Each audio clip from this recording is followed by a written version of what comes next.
I'm Rose O'Leary from DarkFi, which is at L1 for Anonymous Engineering. Awesome. Where are we right now and how are you feeling? This is Eth Barcelona and I'm feeling very good, thanks. How has your experience been so far? It's great. So I was here last year, and last year was a solarpunk conference. And some time after, I think a month after, we put out a video about lunar punk with Wrecked News, and it had a big influence on the discourse. And now this is both a solarpunk and lunar punk conference. So it's like a synthesis of the two movements, which is really nice to see. Can you give us perhaps a definition of what lunar punk is? Sure. So, I hate to have to define things via a negative. So like, I often define lunar punk in relation to solar and cypherpunk, but really it's its own thing, which is, I see it as using anonymity to regenerate society. So it's similar to solarpunk in that it shares an emphasis on regeneration and also on coordination. But it's distinct from solarpunk because it has a critique of the solarpunk notion of transparency and the radical transparency that you see in some solarpunk circles. So it calls for anonymity, and it also calls us for like critical reflections on like the way that solarpunk has maybe been captured or by things like green capitalism.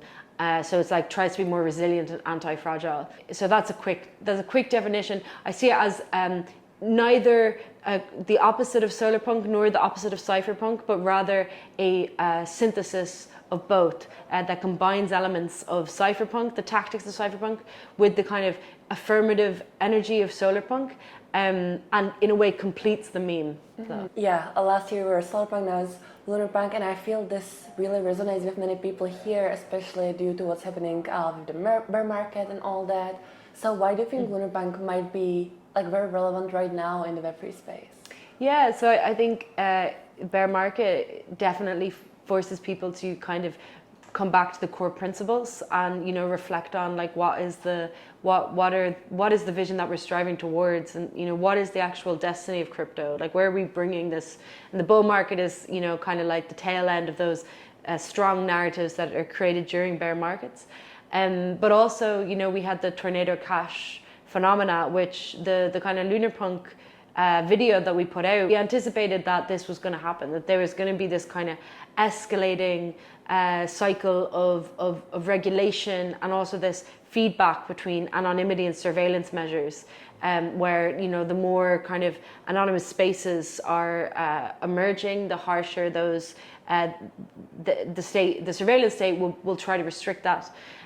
So we kind of anticipated this feedback loop, but the arrest of the Tornado Cash developer, which happened in Europe, was I think a big turning point within Ethereum Web3 space, where people were kind of reckoning with misalignment between the values and the vision of the space and that of the surveillance state. What do you want to see more of in the Web3 space? Yeah, definitely. The things that we're advocating for in lunar punk is like the emphasis of anonymity, moving away from this obsession with, for example, identity solutions. WorldCoin is a perfect example, but a lot of solarpunk tooling is heavily dependent on that. So I think weak concepts of identity are better. Gameable identities are better. That non-symbol resistance is fine. Although obviously we need to reconceptualize techniques like quadratic voting that are very useful for aligning communities and helping communities coordinate, etc. So, but I do think anonymity needs to be at the center, as well as notions of anti-fragility and how do we sustain ourselves as a movement. Which is why we put a big emphasis on articulating and maintaining our kind of core vision and values. Tell us a little more about kind of what you're working on and what's going to be your focus, let's say, over the next year.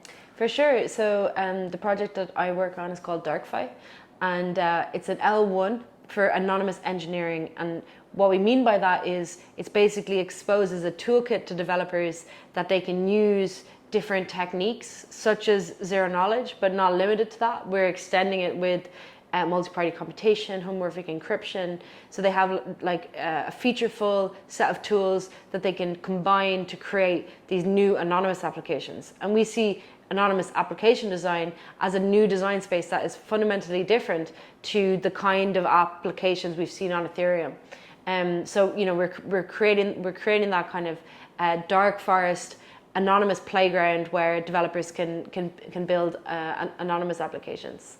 I saw that you mentioned this concept of dark forest in your talk as well. Can you tell us a little more about that? Yeah, for sure. So this is a kind of one of the myths of lunarpunk, which is like spoken about, and I see it as basically the space where, enabled by anonymity, societies can diverge and fulfill their own moral and political destinies. So basically, creating values, but also implementing them through the protection of anonymity. And so I see this as a forest because it's something that is, natural and diverse and also self-replicating, as opposed to a desert, which is, like this kind of homogeneous and like dead space, which I associate more with surveillance. So I see encryption as enabling this kind of flourishing of like different divergent societies and destinies, that I call that the dark forest. Mm-hmm. Maybe in just like a few sentences, what would you tell someone that is maybe looking to explore the lunar punk scene, or maybe kind of apply some of its principles? Sure. I would encourage you to check out dark.fi/insights, which is like a blog that we have, where we discuss some of these ideas. Also, I would encourage them to check out the video from Rect News called Lunarpunk and the Dark Side of the Cycle, which is where a lot of that was articulated. I'm also going deeper onto like the mythos and metaphysics of the kind of like lower layers of lunarpunk in a new article coming out next month with the journal Agorism in the 21st Century. So I would encourage people to check out that journal as well, agorism.xyz online, and check out our Twitter. But basically, also join our IRC. We have a dev meeting every Monday at 4 p.m. Central European time.